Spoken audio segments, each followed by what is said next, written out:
Hi everyone, welcome to the second video in this series. Is Marxism still a thing? That's the question we're asking. For us, yeah, it's still a thing and we need to study it closely. It's not just a conspiracy theory as many think. In Wikipedia, if you look it up, the entry in Wikipedia about cultural Marxism says exactly that. It's nothing but a conspiracy theory made up by religious extremists, racists that see Marxism as having taken a cultural dimension and threatening the whole set of values of the Western society. For us, it's a topic that it's not just a conspiracy theory. It deserves to be studied because it's a real phenomenon. And we want to approach it biblically and talk about it biblically. That's why we chose this verse to start us off today. Let your conversation be always full of grace, seasoned with salt, so that you may know how to answer everyone. That's the spirit that we want to engage this topic in, respectfully, but laying the facts down on the table so the truth can be exposed about Marx and his ideology. And Marx, he had a very particular vision of philosophy. For him, up until his time, philosophers had only described the world in various ways. But the point for Marx, the goal of philosophy should be to transform the world. And that's what he wanted to do. He wanted to rid the world of all oppression, of all irrationality. He was born in the aftermath of the French Revolution, with all those ideals of fraternity and equality, also in the context of the Enlightenment, that the movement that had human reason as the answer to all problems of humanity. And so he wanted to use philosophy to rid the world of all evil, of all oppression, of all irrationalities.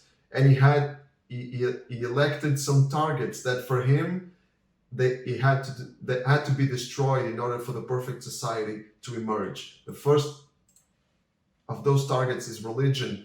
Religion, he wrote, is the sigh of the oppressed creature, is the heart of a heartless world, the soul of soulless conditions. It is the opium of the people.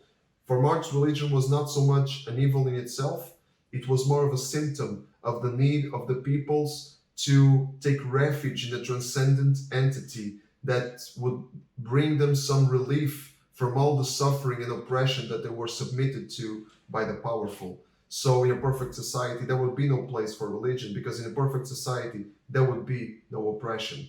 The second target that Marx had, and also Engels was Marx's partner and friend in life and in thought, in philosophy. Engels wrote about the state, and he wrote, not mincing words, the classes will fall as inevitably as they arose, and the state inevitably falls with them. So the state for Engels was also a symptom of the need of the peoples to take refuge in transcendent entities, and also a means of the powerful to dominate. So the state would eventually disappear.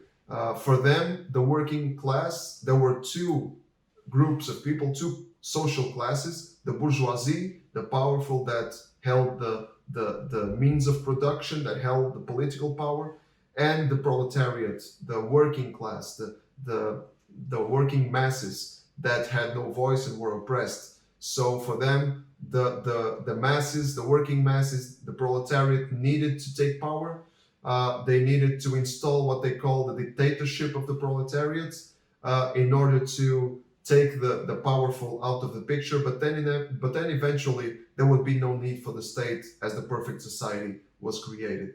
But then there was another target that for them was even more fundamental, even more basic, the root of all oppression. And for them, that target was the family.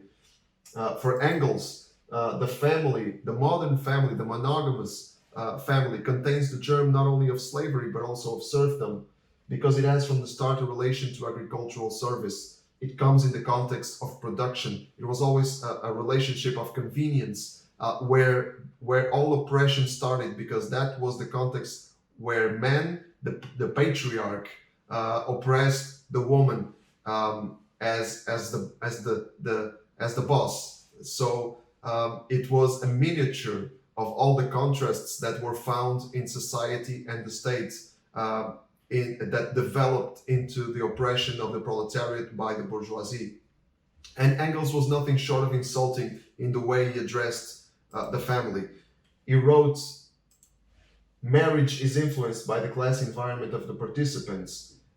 It always remains conventional. It's always a relationship of convenience. This conventionalism often enough results in the most pronounced prostitution, sometimes of both parties, but more commonly of the woman." The woman, for Engels, was only different from the common prostitute in that the prostitute sold her body for only a limited period of time, but the woman in the relationship of monogamous marriage, she sold her body for life.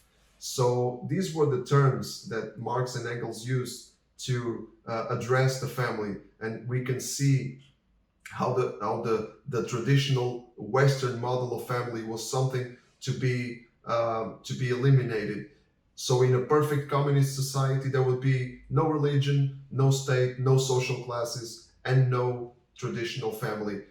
In the communist society, the family would have a very different structure. It would be a completely different model, not monogamous and not patriarchal. So these were the targets that Marx and Engels had, that they wanted to engage, transform the world. In the next video, we will look at the instruments that they thought were necessary to transform the world and rid the world of all oppression. Stay tuned for the next video, and don't forget it, live with Christ at the center.